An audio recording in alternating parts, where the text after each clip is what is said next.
பெண்களுக்கு உங்களுக்கெல்லாம் சாதாரண துரோகம் இல்லைம்மா. ஆனால் எல்லாம் உங்களுக்கு துரோகம் செஞ்சுட்டு உங்களுடைய உரிமை தொகையாம் எவ்வளோ? 1000 ரூபாய். என்ன தொகை? உரிமை தொகை. என்ன உரிமை உங்களுக்கு கொடுத்துருக்குறாங்க? என்னம்மா உரிமை உங்களுக்கு? உங்கள் உரிமையுடைய விலை எவ்வளோ? 1000 ரூபாயா?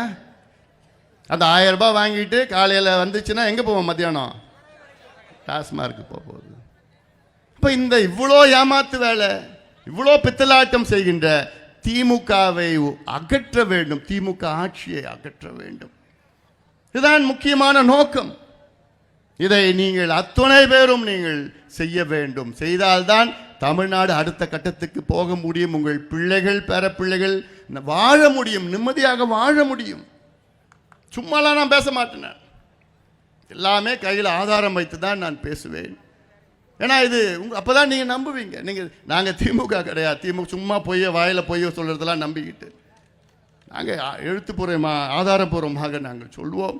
அதையெல்லாம் நீங்கள் சிந்தியுங்கள். இந்த பகுதி, இந்த தொகுதியெல்லாம், இந்த மாவட்டம் வளம் பெற வேண்டும், வளர்ச்சி பெற வேண்டும். இந்த இடங்கள் ஏரி 1450 ஏக்கர், எவ்வளோ ஆக்கிரமிப்பு இருக்குது, எவ்வளோ பெரிய ஒரு ஏரி. இதெல்லாம் அதெல்லாம் கிடைக்குமாயா? அதெல்லாம் ஆக்கிரமிப்பெல்லாம் அகற்றி தூர் வாரி இந்த பகுதி மக்களுக்கு பயன்படுத்தும். எவ்வளோ திட்டங்கள் இந்த பகுதியில் கொண்டு வரலாம், இந்த மாவட்டத்துக்கு கொண்டு வரலாம். நேற்று கூட நான் திருவண்ணாமலை மாவட்டத்தில் இருந்து அங்கே தென்பண்ணை ஆற்றில் ஆண்டுக்கு 5 முறை வெள்ளம் போகிறது. சில நேரங்களில் 30 டிஎம்சி 40 டிஎம்சி கடலுக்கு போகிறது. அந்த தண்ணியெல்லாம் திருப்பி விட்டுட்டு நந்தன் கால்வாய் திட்டம்னு ஒன்று இருக்குது. அது இல்லாமல் இன்னொரு திட்டம் ஒன்று இருக்குது. அங்கே சாத்தனூர் அணையிலேருந்து காவாய் மூலமாக 22 கிலோமீட்டர் செய்யாறில் இணைச்சி, பாலாத்தில் இணைச்சி, அது காஞ்சிபுரம் மாவட்டம், செங்கல்பட்டு மாவட்டம்.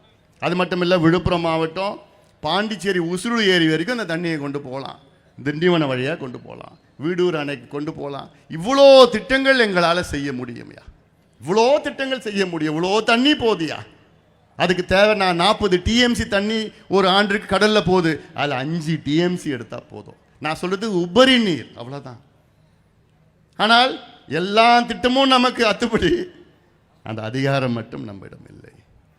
அது ஒரு முறை கொடுத்து பாருங்க. நீங்கள் ஒரே ஒரு முறை கொடுத்து பாருங்களா. அது அதிகாரம் எனக்கு பதவி ஆசை, பொருள் ஆசைலாம் கிடையாது. எனக்கு இந்த கையெழுத்து போட்டு இந்த திட்டங்கள் நிறைவேற்ற வேண்டும் என்றது அதிகாரம். அது நிச்சயமாக தமிழக மக்கள் நீங்கள் புரிந்து கொள்ள வேண்டும். தமிழ்நாட்டில் எவ்வளோ நீர்ப்பாச திட்டங்கள், எவ்வளோ கல்வி திட்டங்கள், எவ்வளோ வேளாண்மை திட்டங்கள், எவ்வளோ சுகாதார திட்டங்கள் எவ்வளோ இருக்குது, எவ்வளோ செய்யலாம். ஆனால் இவர்களுக்கு அது தெரியாது.